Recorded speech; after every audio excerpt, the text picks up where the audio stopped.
Hello and welcome दोस्तों, मैं हूं राज और आप देख रहे हैं वन ट्यूशन। तो आज हम डिस्कस करने वाले हैं क्लास 12th इकोनॉमिक्स की पहली यूनिट जिसका नाम है national income related to aggregates.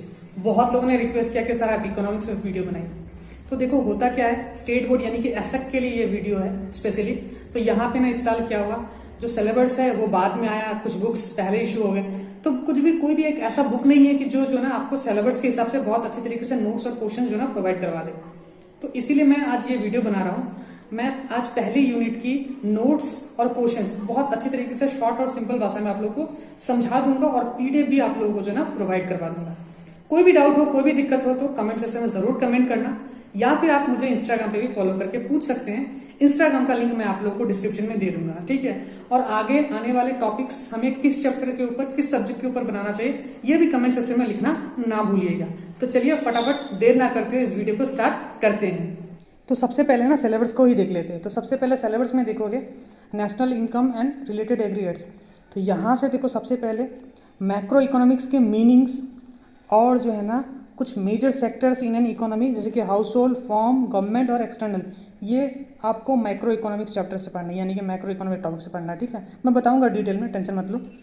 फिर basic concept in macro economics, consumption good, capital good, final good, intermediate goods, stock और flow, investment, gross investment, net investment, depreciation, ये सब आप लोगों को पढ़ना है। और यहाँ पे कुछ और है, जैसे कि सर्कुलर फ्लो ऑफ इनकम, जिसमें आपको 2 सेक्टर मॉडल पढ़ना है आप लोगों को। Method of calculating national income, जिसमें से आपका आएगा वैल्यू एडेड या फिर प्रोडक्ट मेथड, एक्सपेंडिचर मेथड और इनकम मेथड। ये 3 मेथड का प्रैक्टिकल जो है ना आप लोगों को, यानी कि सम्स जो है ना वो करना है। इससे रिलेटेड मैं एक सम से रिलेटेड भी मैं जल्दी ही एक वीडियो लेके आने वाला हूँ। नेक्स्ट हमारा factor cost, basic price, market price.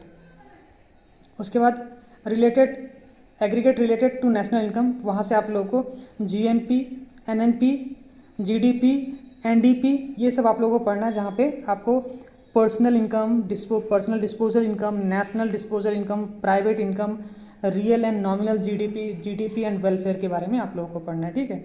तो सबसे पहले देखो स्टार्ट करते हैं यहाँ पे।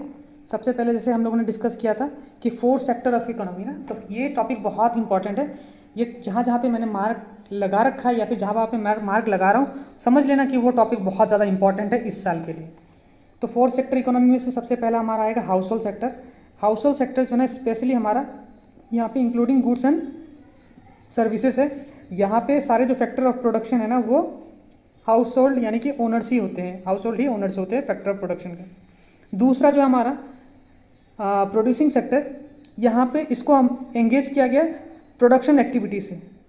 यहाँ पे स्पेशली क्या है, देखो यहाँ पे जो स्पेशली आप लोगों को मिलेगा वो है लैंड, लेबर, कैपिटल से रिलेटेड चीज़ें।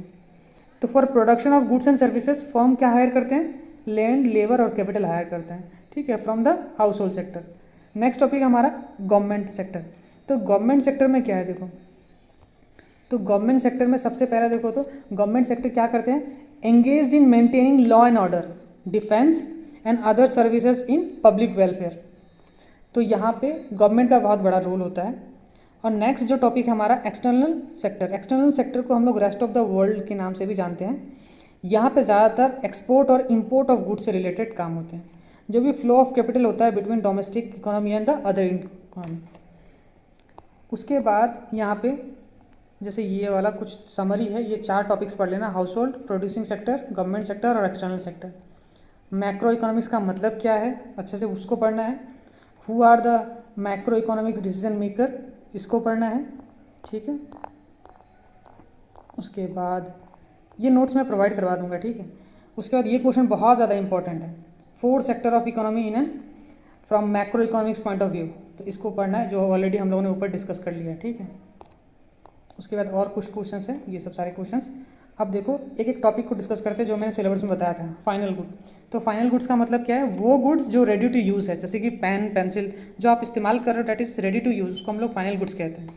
इंटरमीडिएट गुड्स क्या है, जो रेडी टू यूज़ नहीं है। सपोज़ कोई रेस्टोरेंट वाला दूध खरीद रहा है, तो वो दूध जो है वो कुछ पनीर बनाएगा या फिर चाय बना के बेचेगा, डैट मीन्स वो दूध जो है ना अभी रेडी नहीं है, that is called intermediate goods, ठीक है। यानी कि समझ लो आसान भाषा में, फाइनल गुड्स क्या होता है, रेडी टू यूज़, और इंटरमीडिएट गुड्स क्या होता है, नॉट रेडी टू यूज़। दूसरा हमारा कंज्यूमर गुड या फिर इसको हम लोग कंजम्पशन गुड भी कहते हैं। जिसका इस्तेमाल हम लोग सेटिस्फेक्शन के लिए करते हैं, डायरेक्टली या इनडायरेक्ट, जैसे कि फूड, क्लोथ्स, शूज़, टीवीज़, ये सब जो हम लोग इस्तेमाल करते हैं अपने फ़ायदे के लिए थोड़ी करते हैं, सेटिस्फेक्शन के लिए करते हैं। नेक्स्ट है हमारा कैपिटल गुड। ये भी टॉपिक बहुत इंपॉर्टेंट है। तो कैपिटल गुड का मतलब क्या होता है, यहाँ पे हम लोग यूज़ करते हैं इन गुड्स को प्रोड्यूसिंग अदर गुड्स, यानी कि दूसरे गुड्स को प्रोड्यूस करने के लिए हम लोग इस्तेमाल करते हैं कैपिटल गुड्स को। जैसे कि एग्जांपल हो गया मशीन, इक्विपमेंट, बिल्डिंग वगैरह। फिर उसके बाद स्टॉक क्या है, स्टॉक और फ्लो जो ना मैं एक डिफरेंस बिटवीन में बताऊंगा नीचे। उसके बाद इन्वेस्टमेंट, डेप्रिसिएशन। डेप्रिसिएशन का मतलब ये होता है समय के साथ कोई भी फिक्स एसेट की जब वैल्यू गिरती है, कमती है, उसे हम लोग डेप्रिसिएशन कहते हैं। ठीक है। नेट इन्वेस्टमेंट का फॉर्मूला है हमारा, net investment equals to gross investment minus depreciation. तो ये सब सारे मार्क्स किए गए जो टॉपिक्स है ना, ये आप लोगों को एग्जाम में सर बहुत अच्छे से पढ़ लेना इस यूनिट से। अगर इतना पढ़ लेते हो ना तो इससे ज़्यादा आप लोगों को पढ़ने की ज़रूरत नहीं पड़ेगी। तो ये सब जो है ऊपर मैंने जो बताया था ये सब का फॉर्मूला है, इससे रिलेटेड मैं एक अलग वीडियो लेके आऊँगा। ये सब पढ़ना है आप लोगों को। जैसे ये है नॉमिनल एंड रियल जीडीपी के बारे में। तो जीडीपी डिफ्लेटर क्या होता है, उसका फॉर्मूला ये रहा हमारा। उसके बाद जो मैंने बताया था 3 मेथड, एक वैल्यू एडेड मेथड और इनकम मेथड और एक्सपेंडिचर मेथड, तो उनके फार्मूला से ये सब सारे रहे, ये सब सारे इनके फार्मूला से। ठीक है। अब देखो लैंड जो फैक्टर ऑफ प्रोडक्शन है, लैंड के बदले क्या मिलेगा, रेंट मिलेगा, लेबर के बदले वेजेस मिलेगा, कैपिटल के बदले इंटरेस्ट मिलेगा और एंटरप्राइज प्रॉफिट। ठीक है, तो ये याद रखना। नेक्स्ट हमारा प्राइवेट इनकम पढ़ना है आप लोगों को। What is personal income, what is personal disposal income, सब एक एक लाइन में शॉर्ट और सिंपल में है। ठीक है। अगर ये वाली बुक अगर आपके किसी के पास है तो बहुत अच्छी बात है, आप सिर्फ मार्क करके भी पढ़ सकते हो। ठीक है। जैसे यहाँ पे डिफरेंस बिटवीन आ गया यहाँ पे, तो सबसे पहला हमारा डिफरेंस बिटवीन, ये बहुत इंपॉर्टेंट डिफरेंस बिटवीन है इस साल के, नॉमिनल जीडीपी और रियल जीडीपी के बीच में डिफरेंस बिटवीन। तो nominal GDP affected by change in price और change in physical output of goods and services, लेकिन real GDP is only affected by the change in physical output. Nominal GDP it cannot be compared with the base year, लेकिन real GDP it can be compared with base year. उसके बाद gross investment और net investment के बीच में difference between पढ़ लेना अच्छे से। कुछ फिल इन द ब्लैंक्स देख पा रहे हो आप लोग। स्टॉक और फ्लो जो मैं बता रहा था कि नीचे बताऊंगा, ये रहा स्टॉक। तो स्टॉक का मतलब क्या होता है, स्टॉक एक वेरिएबल है जिसको रेफर किया जाता है, which can be measured eight a particular point of time. कोई भी पर्टिकुलर पॉइंट ऑफ टाइम पे तुम मेजर कर सकते हो उसको, लेकिन फ्लो, ये जो फ्लो है इसको कोई भी पर्टिकुलर टाइम पे मेजर नहीं कर सकते हो, इसको over a period of time पे मेजर कर सकते हो, 2 घंटे बाद, 4 घंटे बाद, 1 साल बाद, 2 साल बाद, ऐसे। ठीक है। तो यहाँ पे देखोगे ना, तो यहाँ पे इट इज़ स्टैटिक कॉन्सेप्ट और ये क्या डायनेमिक कॉन्सेप्ट है। It does not have time dimension, है ना, लेकिन यहाँ पे कुछ अलग है तुम्हारा। जैसे कि स्टॉक, जैसे कैपिटल हो गया, नंबर ऑफ कार हो गया। अब आपका कैपिटल कितना है, 5 लाख, 10 लाख, 8 लाख, साथों साथ बता सकते हो। कार कितने हैं, 2, 4, 5, 6 कितने हैं, तो वो बता सकते हो। लेकिन कैपिटल फॉर्मेशन, तुम कितना कैपिटल फॉर्म करोगे, साथों साथ बता सकते हो क्या, नहीं बता सकते हो।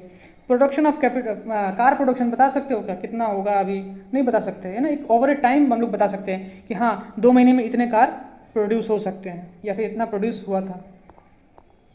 उसके बाद कंज्यूमर गुड्स और कैपिटल गुड्स के बीच में difference between.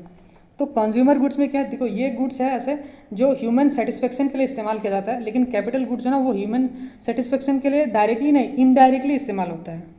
Capital goods actually ये दूसरे गुड्स को बनाने के लिए इस्तेमाल होता है। उसके बाद they do not, consumer good क्या, do not promote production capacity, ये प्रोडक्शन कैपेसिटी को प्रमोट नहीं करता, लेकिन कैपिटल गुड तो क्या प्रोडक्शन के लिए ही है। Final goods and intermediate goods, इसके बारे में ऑलरेडी मैंने बता रखा है कि ये रेडी टू यूज़ है और ये नॉट रेडी टू यूज़ है। एग्जाम्पल देखोगे तो पता चल जाएगा, जैसे कि car purchase by a house hold, car क्या है, जो परचेस करके आप लेके आते हो तो ये ऑलरेडी रेडी टू यूज़ है। Milk purchase by a house hold, आप जो परचेस करते हो मिल्क, ये रेडी टू यूज़ है, आप पियो चाहे, तो ये ऐसा है। लेकिन रेस्टोरेंट के लिए अगर कोई रेस्टोरेंट वाला मिल्क खरीद रहा है तो वो मिल्क का कुछ भी बना के वो आप लोगों को दे सकता है, दैट मीन्स वो रेडी टू यूज़ नहीं है। अगर कोई वुड खरीद रहा है कारपेंटर, तो कारपेंटर जब वुड खरीदेगा तो उससे कुछ बनाएगा, वो फर्नीचर बना सकता है, टेबल बना सकता है, चेयर बना सकता है, तो वो वुड जो है ना उसके लिए इंटरमीडिएट गुड्स हुआ। फिर फैक्टर इनकम है और ट्रांसफ़र इनकम है। तो फैक्टर इनकम का मतलब वो इनकम जो कमाया जाता है, और ट्रांसफ़र इनकम का मतलब जो कमाया नहीं जाता है। जैसे factor income rent, wages, interest, profit, जैसे लैंड के बदले आप लोगों को रेंट मिलेगा, लेबर के बदले वेजेस मिलेगा, है ना, कैपिटल के बदले इंटरेस्ट, एंटरप्राइज के बदले प्रॉफिट। लेकिन स्कॉलरशिप, ओल्ड एज पेंशन या इसके लिए आप लोगों को काम नहीं करते हो, ये बस आप लोगों को मिल जाता है। उसके बाद जीएनपी और जीडीपी यानी कि ग्रॉस नेशनल प्रोडक्ट और ग्रॉस डोमेस्टिक प्रोडक्ट के बीच में डिफरेंस बिटवीन बहुत अच्छे से पढ़ लेना आप लोग।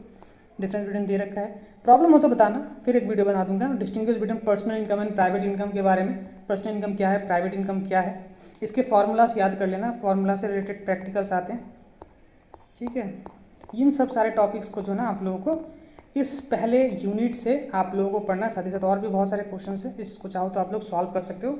ईयरली पेपर्स भी इसमें बहुत सारे दिए गए हैं। आई होप कि आपको ये वीडियो इन्फॉर्मेटिव लगा होगा। इन्फॉर्मेटिव लगा है तो काइंडली हमारे चैनल को सब्सक्राइब कर दीजिए। हम जल्दी हाजिर होंगे एक नए वीडियो के साथ, तब तक के लिए गुड बाय।